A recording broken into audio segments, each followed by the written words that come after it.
Selamat datang ke channel Cikgu Chong, dan hari ini Cikgu Chong akan kongsikan sedikit persediaan akhir untuk matematik SPM ini. Jadi seperti yang kita sedia maklum, matematik SPM ni ada dua kertas 1 dan kertas 2. Jadi kertas 1 tu ada 40 soalan dan 40 markah. Jadi satu soalan tu hanya satu markah sahaja. Dan kertas 2 tu ada 100 markah, di mana kita ada 3 bahagian. Bahagian A tu ada 40 markah 10 soalan, bahagian B tu ada 45 markah 5 soalan, dan bahagian C itu ada 2 soalan pilih 1 dan 15 markah. Jadi bahagian C itu biasanya dia akan dipecahkan kepada ABC lah, di mana ABC itu setiap ABC itu daripada bab-bab yang berlainan. Jadi untuk bahagian B ini sebenarnya adalah bahagian yang paling tinggi markahnya, iaitu satu soalan tu lebih kurang 8 sampai 10 markah.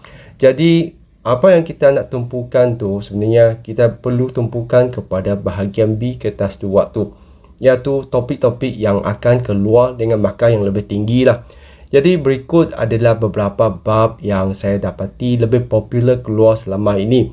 Jadi ini hanya setakat ramalan saya sahajalah. Saya harapnya memang boleh bantu anda untuk buat ulang kaji pada saat-saat terakhir lah. Jadi bab-bab yang paling penting atau popular untuk kertas 2 bahagian B itu biasanya daripada bab transformasi. Jadi semasa anda ulang kaji transformasi itu, anda mesti kena ulang kaji balik bab 11 tingkatan 2, iaitu transaksi, pantolan dan putaran. Jadi anda mesti kena imbas kembali konsepnya. Untuk transaksi itu, anda mesti kena tahu dia perlu dituliskan dalam X dan Y. Di mana kalau X positif tu di ke depan, kalau X negatif tu ke belakang, kalau Y positif tu di ke atas dan Y negatif tu ke bawah. Jadi itu adalah konsep asas untuk transaksi. Untuk pantolan pula, anda mesti kena tahu ada paksi pantolan. Jadi anda perlu tahu di mana garis yang dipantulkan tu. Lepas tu untuk putaran dia lebih banyak konsep, iaitu anda mesti kena tahu dia punya arah putaran, iaitu ikut arah jam atau lawan arah jam. Lepas tu berapa sudut putaran, biasanya adalah 90 atau 180 darjah, dan juga satu lagi adalah pusat putaran. Jadi anda mesti kena sebut untuk setiap satu bagi putaran ini, iaitu arah, sudut dan pusat putaran. Lepas tu untuk bab 5 tingkatan 5, anda akan belajar pula untuk gabungan transformasi. Dan untuk soalan dalam matematik SPM ni, kebanyakannya adalah gabungan transformasi. Maksudnya dia akan gabungkan lebih daripada satu jenis. Dan dalam bab 5 tingkatan 5, anda pula belajar tentang pembesaran. Di mana pembesaran tu anda mesti kena tahu apa itu dipanggil sebagai faktor skala, iaitu berapa kali ganda dibesarkan atau dikecilkan. Dan untuk faktor skala ni juga boleh berlakunya ada negatif, di mana dia dalam arah yang bertentangan. Lepas tu anda juga perlu tahu adalah dia punya pusat pembesaran. Jadi anda mesti kena tahu macam mana untuk tentukan pusat pembesaran. Dan dalam bahagian ini soalan tu boleh keluar dalam beberapa jenis iaitu dia boleh minta anda lukiskan atau minta anda huraikan.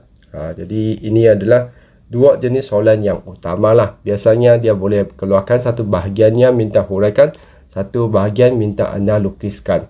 Jadi begitulah untuk bahagian ni.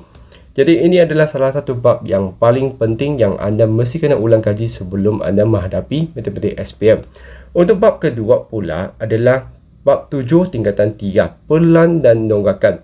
Jadi bab ini memang adalah bab yang sangat popular lah. Kalau anda buat kertas percubaan pun, anda akan jumpa bab ni dalam hampir setiap kertas soalan tu. Jadi di sini anda mesti kena pandai untuk lukiskan pelan dan donggakan tu secara berasingan. Jadi dalam bab ni sebenarnya hanya 3 jenis lukisan sahaja, iaitu pelan, iaitu pandangan dari atas. Lepas tu ada donggakan depan, donggakan sisi. Jadi 3 jenis saja. Dia boleh uji anda dari segi satu persatu, atau dia boleh minta juga minta anda lukis dalam bentuk sukuan. Jadi dalam bentuk sukuan ni anda mesti kena ikut kedudukan seperti ini, iaitu anda perlu nampak di atas 45 darjah ini, yang di atas ni mestinya adalah sisi, sebelah sisi itu mesti depan, dan bawah depan tu adalah pelan. Dan cara yang paling senang nak ingat tu kita boleh gunakan SDP, iaitu saya dah pandai. Jadi anda boleh gunakan cara tu untuk ingatkan. Kalaulah dia punya 45 darjah itu sebelah ni juga sama, saya dah pandai. Macam tu. Jadi anda boleh ingat dengan mudah lah. Dan ingat macam mana nak lukiskan tu. Mula-mula tu kita mesti kena lukiskan 4 petak kecil ini dulu. Lepas tu anda perlu tahu mula dari mana dalam lukisan tu. Jadi anda mesti kena tentukan kedudukannya. Jadi kalau anda sudah terlupa, anda boleh imbas kembali dengan lihat video saya yang lepas. Jadi saya akan tag video saya yang lepas tu pada video ini jugalah. Jadi seterusnya, bab yang seterusnya adalah sukatan serakan. Jadi sukatan serakan ni memang adalah bab yang sangat popular lah. Dari dulu kita panggilnya sebagai statistik, sekarang yang sudah tukarkan kepada sukatan serakan. Dan sukatan serakan ni sebenarnya ada 2 bab, iaitu bab 7 tingkatan 4 untuk data tak terkumpul, dan untuk bab 7 tingkatan 5 pula adalah data terkumpul. Bezanya adalah data tak terkumpul tu adalah data yang asing-asing lah, macam ni 1, 2, 3, 4 macam tu. Ini tak terkumpul. Terkumpul tu adalah dalam bentuk selang 1 sampai 5, 6 sampai 10 dan sebagainya. Jadi untuk data terkumpul ni dia akan lebih banyak soalan lah. Contohnya lukisan histogram, poligon kegelapan, ogive, plot kotak. Atau dia boleh juga minta anda pengiraan julat antar kuartil, mean, variance dan sisihan piawai. Jadi untuk variance dan sisihan piawai itu sebenarnya anda hanya perlu gunakan rumus yang dibekaukan lah. Jadi anda mesti kena tahu macam mana untuk tuliskan jadual tu, dan anda perlu bersedia dengan lukisan dan juga pengiraan untuk bab ini. Jadi topik seterusnya yang sangat popular adalah daripada topik kewangan. Jadi topik kewangan ni sebenarnya ada banyak bab daripada tingkatan 3 sampai tingkatan 5. Jadi untuk tingkatan 3 ni sebenarnya agak banyak lah, tapi jarang sikit kita temu dalam kertas 2. Dan bahagian ni sebenarnya ada juga banyak soalan yang mungkin, contohnya pengiraan faedah, mudah faedah kompaun, pengiraan pulangan pelaburan, pengiraan bayaran kad kredit, pengiraan bayaran ansuran. Tapi saya rasa bab 3 ini tidak popular seperti bab tingkatan 4 dan tingkatan 5 ni. Jadi bab 10 tingkatan 4 ni, inilah bahagian yang saya rasa tinggi kemungkinan untuk keluar, iaitu arahan tunai. Jadi arahan tunai tu anda mesti kena tahu dia adalah pendapatan tolak dengan perbelanjaan, di mana pendapatan tu ada 2, iaitu aktif dengan pasif, dan kita punya pembelanjaan tu ada tetap dan tak tetap. Jadi anda mesti kena tahu macam mana kirakan arahan tunai tu, dan besar kemungkinan tu kita akan diberi pelan kewangan tu. Jadi anda mesti kena tahu untuk lengkapkan pelan kewangan tu. Dan selalunya akan ada cadangan macam mana kita perbaiki pelan kewangan seorang tu, iaitu kita mesti kena ingat kita perlu tingkatkan pendapatan dan kurangkan perbelanjaan tak tetap tu. Sebab kenapa? Sebab tetap tu tak boleh kurang. Yang boleh kurang tu hanya yang tak tetap. Jadi itulah untuk bab 10 tingkatan 4. Dan untuk bab tingkatan 5 pula adalah insurans dan juga cukai. Jadi untuk insurans tu sebenarnya agak banyak jenis, tapi saya rasa insurans yang lebih popular adalah insurans kesihatan atau insurans motor, yang saya percaya kemungkinan kita lain kali akan beli 2 jenis insurans ini. Manakala untuk bab 4 tingkatan 5 pula, cukai itu saya rasa yang lebih popular tu adalah cukai pendapatan, di mana anda mesti kena tahu macam mana kirakan pendapatan bercukai, lepas tu macam mana kita kirakan cukai itu. Jadi biasanya jadual tu akan dibekaukan lah, cumanya kita kena tahu macam mana untuk kirakan cukai pendapatan tu. Jadi bahagian ni hanya setakat ramalan saya lah, dan saya percaya ini merupakan salah satu topik yang sangat popular. Dan seterusnya, satu lagi topik yang saya rasa boleh keluar dalam bahagian B itu adalah daripada sistem ketaksamaan. Jadi sistem ketaksamaan ni sebenarnya dia boleh bagi banyak makalah. Contohnya dia boleh minta anda tuliskan ketaksamaan tu mengikut lukisan tu, atau dia boleh minta anda lukiskan dan loretkan wantau yang memenuhi atau memuaskan sistem ketaksamaan tu. Jadi bahagian ni kalau kita reka tu, kita juga boleh reka sehingga 9 markah tu. Dan cabang seterusnya adalah algebra. Jadi dalam algebra ni sebenarnya semasa sekolah menengah tu memang banyak bab yang berkaitan dengan algebra, mula daripada tingkatan 1 sampailah tingkatan 5. Jadi tingkatan 1 tu anda mesti kena tahu macam mana kita selesaikan persamaan linear serentak dengan gunakan penghapusan atau penggantian. Dan untuk pasaman linear serentak ni sebenarnya juga boleh diselesaikan dengan matrix. Itulah kenapa ini merupakan satu bab gabungan lah daripada bab 6 tingkatan 1 dan bab 2 tingkatan 5. Di mana anda mesti kena pandai untuk membentuk atau membinakan satu pasaman linear serentak daripada situasi yang diceritakan. Selepas tu kita akan selesaikan mengikut kaedah yang dinyatakan dalam soalan. Kalau soalan tidak nyatakan apa-apa kaedah, kita adalah bebas untuk gunakan mana-mana satu daripada tiga ini. Lepas tu adalah persamaan garis lurus. Jadi persamaan garis lurus tu biasanya dia memang akan bagi kita maklumat dan kita diminta untuk binakan satu persamaan garis lurus iaitu Y sama dengan MX tambah C. Jadi M itu adalah keturunan dan C itu adalah pintasan Y. Lepas tu, selain daripada dua ni, dia juga boleh minta kita selesaikan persamaan kuadratik. Persamaan kuadratik ni adalah daripada bab 1 tingkatan 4. Juga sama, dia boleh bagi kita satu situasi, minta kita binakan satu persamaan. Selepas tu, minta kita selesaikan. Selesaikan tu maksudnya kita kena faktorkan, carikan nilai X yang mungkin untuk situasi itu. Ini merupakan salah satu soalan yang sangat popular juga. Dan bab 1 tingkatan 5 iaitu ubahan. Sama juga, dia boleh bagi kita satu situasi, minta kita carikan persamaan tu. Selepas tu kita diminta untuk selesaikan untuk carikan nilai.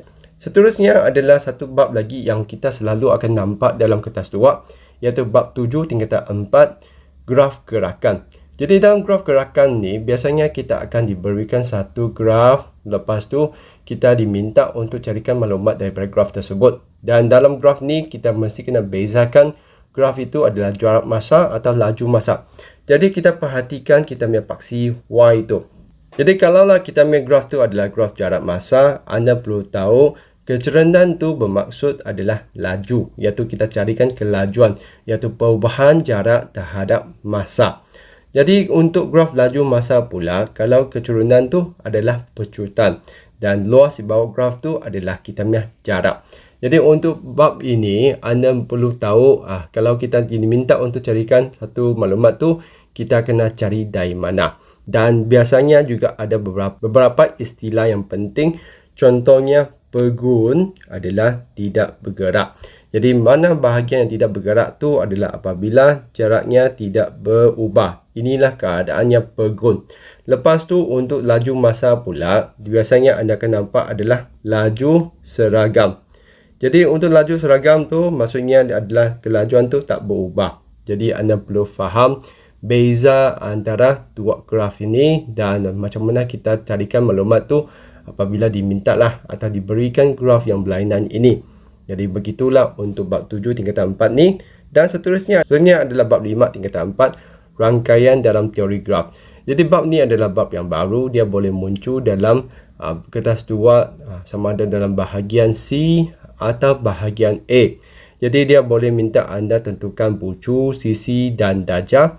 Atau anda boleh juga diminta untuk lukiskan satu graf. Jadi graf dalam bab ini ada banyak juga. Ada graf bunda, ada graf yang bergelong, graf terarah, graf berpemberat atau pokok, subgraf dan sebagainya. Jadi saya percaya bab ni adalah bab yang agak penting juga.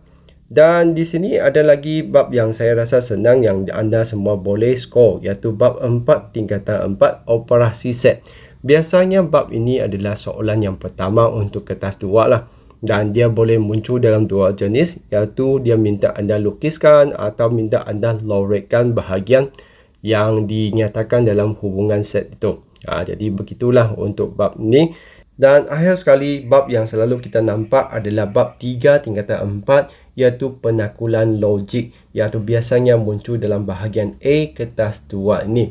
Jadi biasanya untuk bab ini kita akan lihat dia agak panjang lah. Jadi kita boleh buat sedikit imbas kembali dengan gunakan rumusan daripada buku teks ni. Jadi untuk bahagian pertama tu kita mesti kena tahu macam mana tentukan sesuatu pernyataan tu benar atau palsu. Iaitu kalaulah dia buat penafian tu, selepas tu kita boleh tentukan kebenarannya. Iaitu kita lihat contoh di sini, 12 tiada gandaan 5. Jadi ini adalah palsu. Lepas tu penafian tu dia akan gunakan bukan untuk tukarkan kebenarannya kepada benar. Lepas tu kita perlu tahu juga pernyataan masyhur. Pernyataan masyhur tu maksudnya kita gabungkan beberapa pernyataan tu dengan gunakan atau atau dengan gunakan dan. Dan untuk atau tu, dia hanya akan palsu kalau semua pernyataan yang digabungkan tu adalah palsu. Manakala untuk dan tu, dia hanya akan benar kalau semua kenyataan yang digabungkan tu adalah benar. Jadi untuk implikasi pula, kita akan lihat jika P maka Q.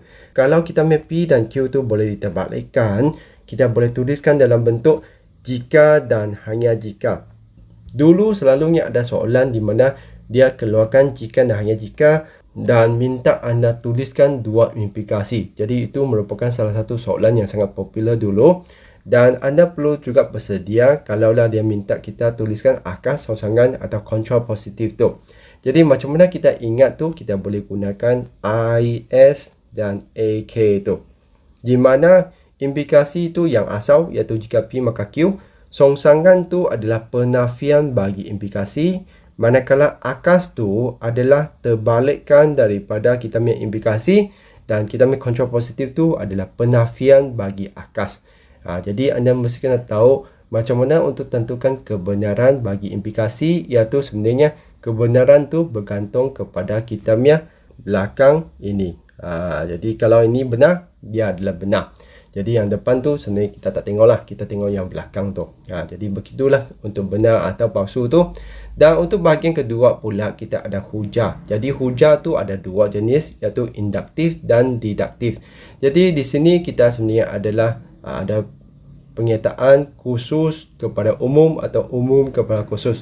Cara nak ingat tu kita boleh gunakan ikut, iaitu induktif tu adalah khusus kepada umum dan untuk deduktif tu adalah umum kepada khusus. Jadi begitulah caranya macam mana kita imbas kembalilah untuk bab 3 tingkatan 4 ni. Jadi begitulah 10 cabang utama atau 10 topik utama yang saya rasa mempunyai peluang yang tinggi untuk kertas 2 matematik SPM ni. Jadi daripada 53 bab yang anda belajar sepanjang tingkatan 1 sampai tingkatan 5, memang ada lagi banyak bab yang saya tidak sebut dalam video ini. Dan kalaulah anda ada masa tu, anda memang lebih baik ulang kaji sebanyak yang mungkin lah. Kalau anda sudah kekurangan masa dan anda nak buat ulang kaji last minute tu, nasihat saya adalah anda ulang kajilah topik-topik yang saya nyatakan bermula daripada 1 sampai ke 10 ni. Daripada 1 sampai 5 tu sebenarnya soalan tu atau topik tu saya rasa besar kemungkinan muncul dalam bahagian B lah. Untuk topik yang 6 sampai 10 yang saya kongsikan tu kemungkinannya hanya keluar dalam bahagian A, di mana markahnya akan lebih kurang sikit lah, iaitu sekitar 4 sampai 6 markah seperti itu. Jadi fokus utamanya untuk pelajar yang nak buat ulang kaji akhir tu adalah fokusnya adalah bahagian B kertas 2 tu, di mana setiap soalan tu ada 9 markah. Jadi kalau anda dapat skor untuk bahagian tu, sebenarnya anda sudah dapat peluang untuk lulus sudahlah. Cumanya kalau anda nak cemerlang tu, memang anda perlu buat ulang kaji yang sebanyak mungkin, iaitu daripada dulu. Jadi kalau masa yang singkat tu dan masa tidak mengizinkan, anda ulang kajilah topik-topik yang lebih penting ini. Jadi pastikan anda ulang kaji balik konsep asasnya supaya anda bersedia dengan penukaran soalan tu. Sebab soalan yang kita lihat dalam kertas percubaan tu tidak semestinya akan keluar sebiji sama. Mungkin kita akan lihat ada yang bahagian yang sama, tapi besar kemungkinan juga ada bahagian yang tidak akan sama. Maka apabila soalan tu berubah, adakah kita masih tahu apa yang diminta oleh soalan tu? Jadi itulah kenapa kita perlu perbagaikan latihan kita supaya kita bersedia dengan perubahannya. Jadi pastikan anda tahu apa yang diminta oleh soalan dan kita kaitkan dengan ilmu yang kita sudah belajar. Jadi pastikan anda tahu soalan tu minta apa. Apakah penyelesaian yang kita perlu buat. Dan ingat anda faham apa yang anda tuliskan. Jadi kalau anda dapat bagi alasan kenapa anda buat langkah kerja begitu, jadi itulah meningkatkan peluang anda untuk betul untuk soalan tu. Jadi itu sahaja perkongsian kali ini. Jadi saya harapkan perkongsian saya ni dapat membantu anda semualah. Jadi saya nak ulang kembali, ini hanya setakat ramalan saya dan juga pemerhatian saya daripada kertas percubaan selama ini. Jadi saya harap video saya ni dapat membantu semua untuk buat persediaan akhir bagi matematik SPM ni. Jadi cuba terbaik anda dan buat terbaik anda supaya anda tidak perlu kesal kemudian. Jadi good luck dan all the best. Jadi sekian, terima kasih. Kita jumpa lagi.